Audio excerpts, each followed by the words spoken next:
All right, another type of model I want to talk to you about is called the logistic growth model. It also has the idea of having an exponential. If you look at it, you can see there's an exponent right there, and you have that same variable time. So from population growth to the spread of a pandemic, nothing on Earth can grow exponentially indefinitely, right? So things cannot have growth forever. Something is going to restrict it.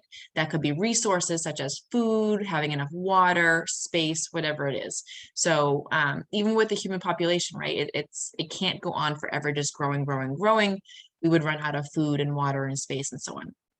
So what happens for population growth and things like that is it does have to have some sort of max value. It's going to start plateauing at some point, again, because it's going to be limited by these resources. So you can kind of see this in the picture here, where it kind of starts exponential, but eventually it is going to start plateauing, right? And this is seen here. So you do have this horizontal asymptote that ends up forming with a logistic growth model instead. You have that kind of cap coming in. So the logistic growth model is used to model these types of situations. And it's given by these formulas right here. So again, you could write it in function notation or using A. A, B, and C are constants in this case, and C and B are both greater than 0. So let's talk about a little bit what all these values are. So as time increases, so as t goes towards infinity, the expression a e to the negative bt in the model approaches 0, right? See how you have that negative value there? It's going to end up being, that part ends up decreasing over time. So eventually it's going to approach 0. And what happens is, as this gets bigger and bigger, this part here sort of goes away, and you can't see that, this part here goes away, and you're left with just c over 1, which is c. So that horizontal asymptote here is represented by that c value. Okay, so that horizontal asymptote is y equals c. And that value of a can never exceed c, and c represents the limiting size that a can attain. All right, so here's some very early data from the coronavirus from pretty early 2020. So you have the figure 3.11 repeated below from chapter 3. It's the number of new coronavirus cases in the United States for 7 selected days in 2020. Now, obviously this is old data, right? It was from, let's see, a year and a half ago at this point in time when I'm making the recording. So it could be even longer than that if you're watching at home. So it's from a long time ago. And you can see that on March 14th, there were 414 new cases. On March 24th, 20,000 new cases. April 3rd, 26,000. April 13th, almost 32,000. 24,000, 27 about, and then 24,000 about. So we're going to make our model just based on this initial data. And I just want to reiterate that things change over time, right? So the data we have now is very different than the data we had initially back in March in the US, right? We have a lot more cases per day, and we have had a lot more cases per day than just 20 or 30,000. So this model is based on that initial data at the very start of the pandemic, really. So the function that they created is a logistic model, and it models the new coronavirus cases in the United States T days after March 14th, 2020. So we're talking in days here for time, and our starting date is March 14th. All right, use the model to determine the number of new coronavirus cases on March 14th, 2020. Does it overestimate the actual number shown by the graph, and how much? So remember, we're starting on March 14th, and that's the date that we're looking at here. So if you're talking about your start date, you're at t equals 0 in this case. So for A, I'm looking at the model, and I want to know what happens when t is 0.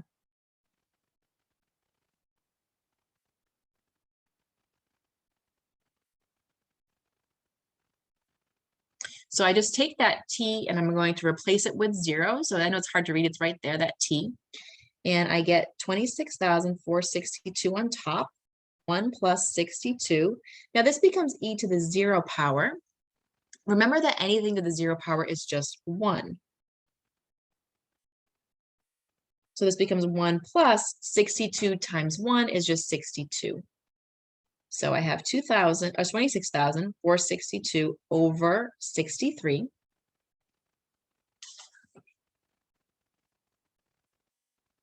and you get about 420. Again, I'm rounding to the nearest whole here. Take out your calculator, try it at home. So I get about 420 initial cases. If I look at the actual data, it was 414. So the model is a little bit over. So the model overestimates by about, let's see, we're going from 14 to 20, so about 6.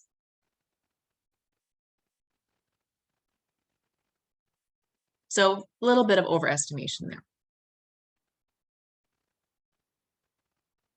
Let's look at B. Use the model to determine the number of new coronavirus cases on March 24th. And same question, does it over or underestimate? So March 24th, this would be 10 days later, right? We're going from the 14th to the 24th, so 10 days have passed. Now we're looking at t equals 10, and I'm going to do the same thing, but plug in 10 this time.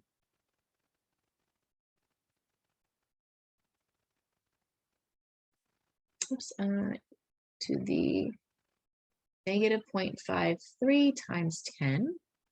So I have 26,462 over 1 plus 62e to the negative 5.3. And then now we're going to do a little bit of calculator work here.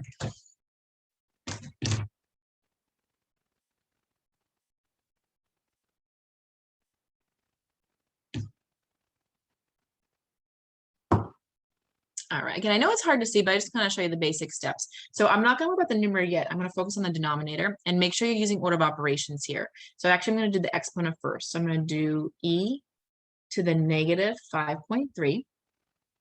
And I can see that up top of my calculator there. I'm going to hit enter. And then I'm multiplying that by 62. I hit enter, and then I'm adding that with 1. So I have 1.309478822. And again, I'm going to use all those decimal places in my calculator. When you're dealing with exponentials and logs and things, it's very easy to get rounding errors. So you want to use as many decimal places as you can. I cannot stress that enough. So I have, let's see, about 20208, and then it's 0.03. So I'm going to round to 20,208 cases. So let's go back up to March 24th. The actual number of cases were 20,341. So we're underestimating a little bit here.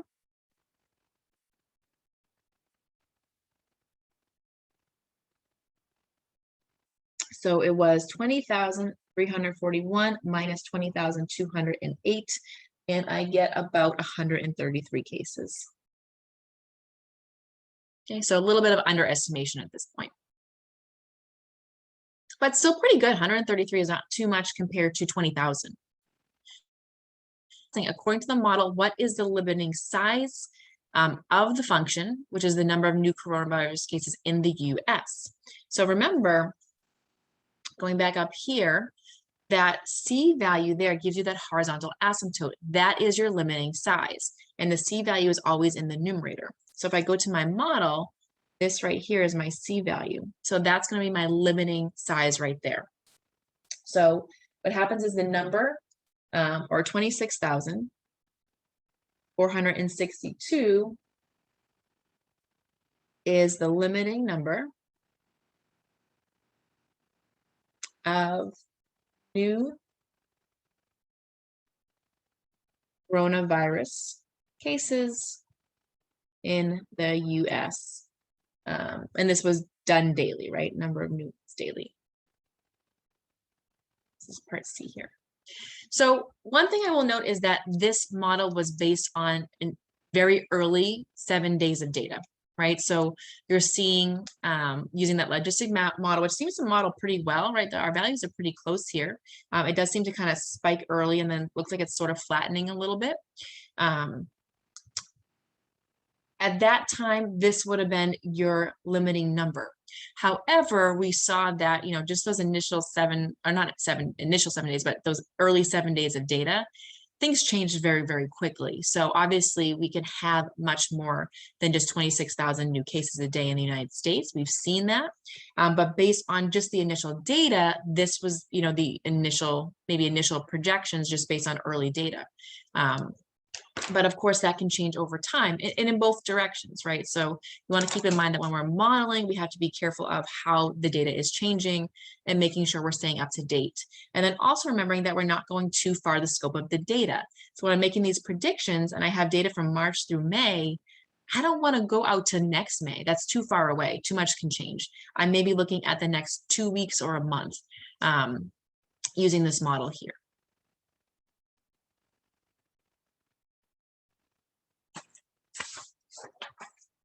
All right, so a little bit more about modeling data. So we've talked about it a little bit, right? I've sort of kind of given you the models, or at least given you the starting point of those models here. But let's actually talk a little bit more about how to model data. So throughout this chapter, we've been working primarily with models that were given, like I just said, but you can create functions that model data by observing patterns in scatter plots. So the first thing that we typically do with data is we organize it, maybe put it in a table or a spreadsheet or something like that.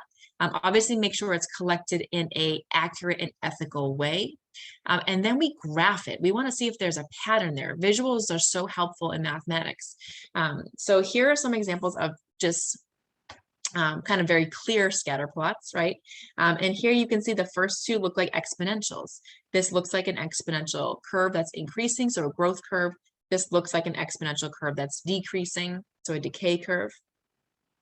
Here you have two images that resemble logarithmic functions. So you're increasing logarithmic, you're decreasing logarithmic, and then here you have two examples that mirror linear. You're increasing and you're decreasing linear. Remember, linear means lines. So those are your linear models. And of course, there's others too. So you could have quadratic models, you could have cubic models, so any sort of polynomial or rational model. You could bring in the trig functions and so on. So these are not our only options here. When we graph something, we're looking for any sort of pattern that maybe would help to display and model that data. So that's your first step. Okay, so let's look at this example here. And again, we're just going to kind of talk through it. So the data in table 4.6, which is right here, indicate that between ages 1 and 11, the human brain does not grow linearly or steadily. The scatter plot for the data shown in the figure is shown in the figure on the right. And what type of function would be a good choice for modeling the data? So notice here that our change from age 1 to 2 is about 20%. Then it becomes 18%, then 10%, then what, 4%, 4% again, 4% again. So you don't have that linear change. It's kind of starts very quickly and then it starts plateauing.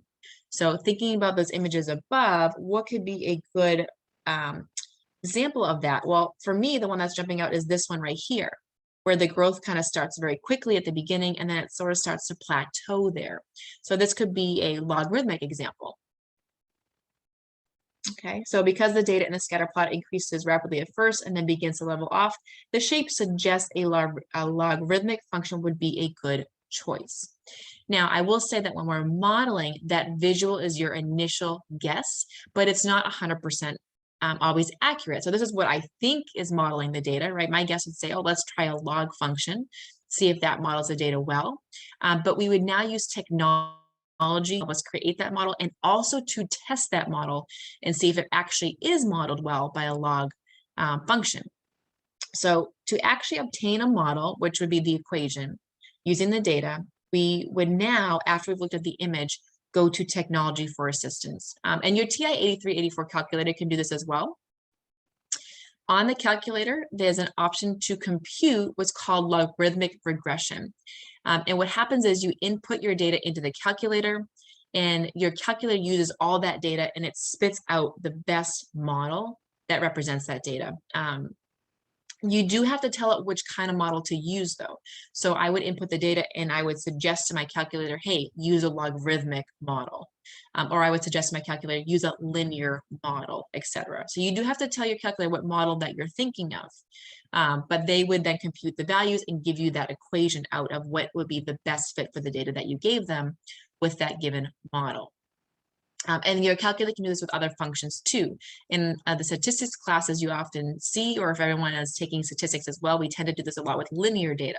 So your calculator can do it with other models. What happens is that your calculator or technology will also spit out what's called an R value. R is called the correlation coefficient, and it measures how well the model actually fits the data. So along with the equation, you can also compute an R value. And R values that are close to positive or -1 demonstrate mathematically that the data does actually fit the model very well. R is always between -1 and 0. So basically, we're saying that if it's close to 0, then the model is not a good fit. If that R value is close to +1 or -1, then we say, yes, that model is a good fit. So the process is twofold, or maybe threefold. One, we're graphing to see what we think visually is there a pattern there. Two, we're going to go to our calculator. We're going to plug in the data. We're going to tell our calculator, hey, I think this looks logarithmic. And then my calculator will give me that log equation back out. And I'm also going to have it compute that R value. And I want to see that that R value is close to 1 or -1. If it is, I'm going to feel pretty good about my model, my equation. If it's not close to 1 or -1, then I'm not going to feel very good about my model. It means that it doesn't represent the data very well if you don't have that R value close to 1 or -1. So I'm not going to have you guys do this in class right now. But I just want you to understand what that next process would be. So for our purposes, we've been doing it by hand, just kind of plugging in 1 or 2 points. But realistically, technology can really help us create much better models. And more importantly than that, there is a mathematical formula, again, which I'm not going to have you worry about today on how they compute R, but there's another formula for that, where we can use that R value to actually know if our model is good or not. So it's a little bit more complicated than just, sometimes plugging in a value or two.